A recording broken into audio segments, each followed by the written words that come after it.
नमस्कार सुभद्रा हेल्पलाइन को आपको स्वागत जनावि। हाँ मैडम, आमर जो सुभद्रा योजना तार ऑनलाइन केबे स्टार्ट होची कि? आज्ञा ऑनलाइन सर एटा हेउ नै, एटा केवल ऑफलाइन होची बुझिबले। हाँ आज्ञा आपण जेतले अप्लाई करी जनसेवा केंद्र डिपोजिट करिवे से ही आपण मानकर अप्लाई कर देबे। सर आपन हाँ, नाम जानि पारिबे? मो ना अभिषेक जेना।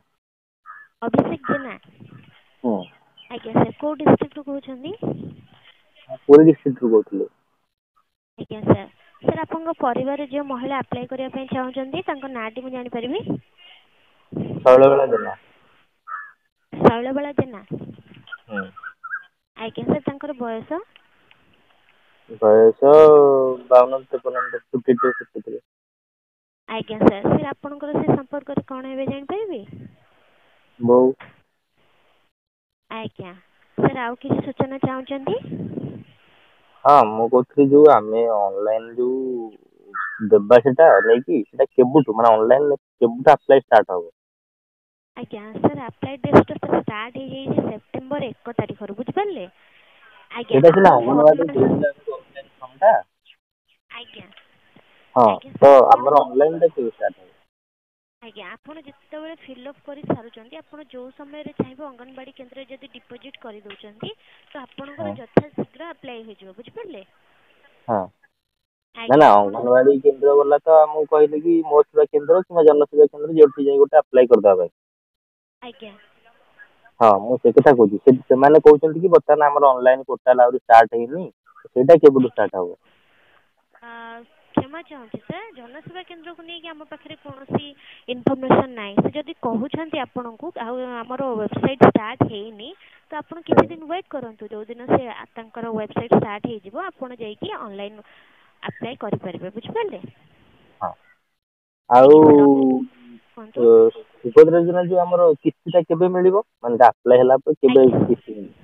आज्ञा सर सर आपन जदि सेप्टेम्बर 17 तारिख सुधा अप्लाई करि देउछंती तो आपन को सेप्टेम्बर 17 तारिख दिन 5000 टंका बा प्रथम किस्तीटा आपन को अकाउंट को आसीथिबो सेप्टेम्बर 17 तारिख बुझ पाले। 17 तारिख मानकर आज्ञा धरि नियंतु सेप्टेम्बर 17 तारिख भितर अप्लाई कर नाही आज्ञा तो कौन सर हबो? जदि अप्लाई आपन करि नाहांती तो प्रथम किस्तीटा आपनकर सेप्टेम्बर 17 तारिख रे न आसीकी आपन जेबे अप्लाई करिवे तार किछि दिन परे आपन को आसीथिबो बुझ पाले।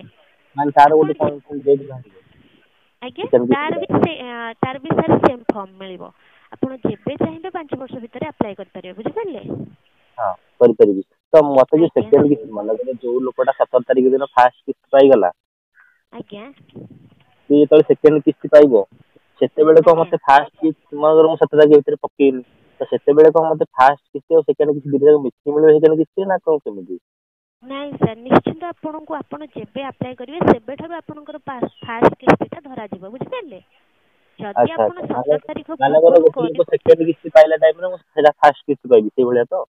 आज्ञा सर समस्त सेकंड किस्ती पाइला बेले आपन फास्ट किस्ती पाइबे आपन को अप्लाई डेट को नेकी आपन को फास्ट किस्ती मिलिबो बुझ पाले। हाँ हाँ हाँ तो एमिति सेटा मानकर गोटे लोक 10टा पाई जिवो ता पर जाई कि मु 11 नंबर किस्ती बेलको मोर 10 नंबर किस्ती हबो एई भलिया हबो? आज्ञा सर ସେଥିରେ अच्छा सर କୌଣସି ଅସୁବିଧା ନାହିଁ।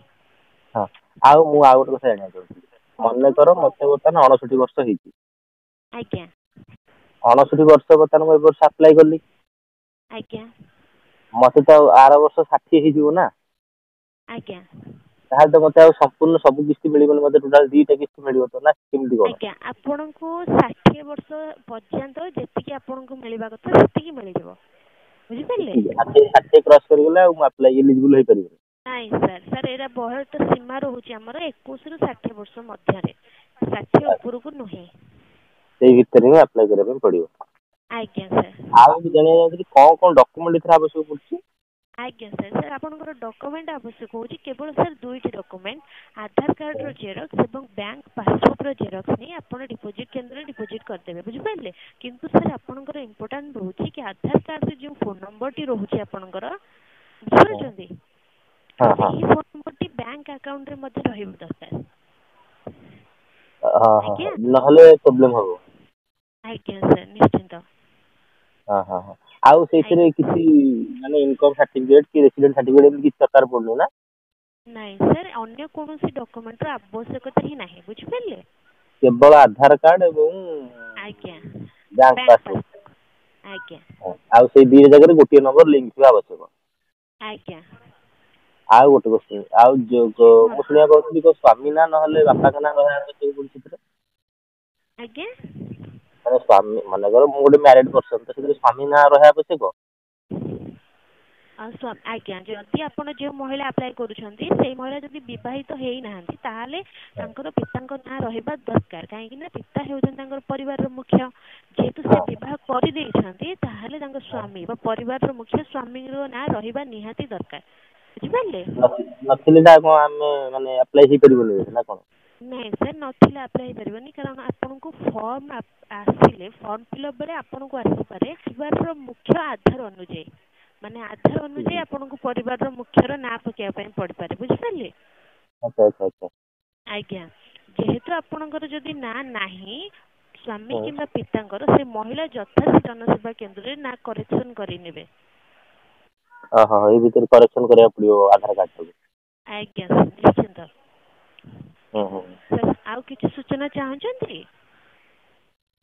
ଆଉ କୁହନ୍ତୁ। ଏଇଟା ମାନେ ଅନଲାଇନରେ ବର୍ତ୍ତମାନ ଷ୍ଟାର୍ଟ ହେଇନି ତାହେଲେ? ନାଇଁ ସାର୍। ଆଚ୍ଛା, ହଁ ହଁ, ହଉ ଠିକ ଅଛି ଆଉ। ଆଜ୍ଞା ସାର୍, ଆଜ୍ଞା, ସୁଭଦ୍ରା ହେଲ୍ପଲାଇନକୁ କଲ୍ କରିଥିବାରୁ ଆପଣଙ୍କୁ ବହୁତ ଧନ୍ୟବାଦ ସାର୍।